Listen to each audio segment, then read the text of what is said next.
जहन पिताजी हमर जीवित रहथिन तो पिताजी सब दिन कहथिन जे हे महादेव हमर अकाल मृत्यु नहीं दीह।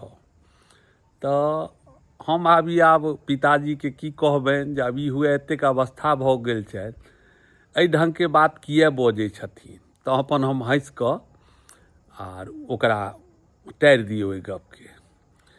तो एवं प्रकारे सब दिन जहन बजथिन तो एक दिन हम बैसलहुँ आ पिताजीके पूछलियनि जे बाबू एतेक अवस्था भऽ गेल आ किए ई बात किए कहै छै अकाल मृत्यु हमरा नहि दिअ हे महादेव।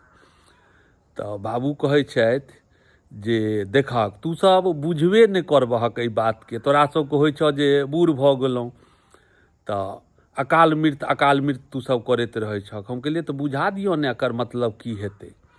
तऽ बाबू कहला जे अकाल मृत्यु ओ होइ छै जेना दुपहरमे खाना बनल छै, दुपहरमे मरि गेलै किओ आ सबटा तऽ भोजन भात फेकेतै तऽ ओ आदमी सब भूखले रहतै, ओकरा कहै छै अकाल मृत्यु। आब तऽ हम कहलियनि जे उत्तम मृत्यु कोनमे, तऽ कहलथि जे साँझमे जे मरैत होय आदमी तऽ ओ सब भऽ गेलै उत्तम मौत।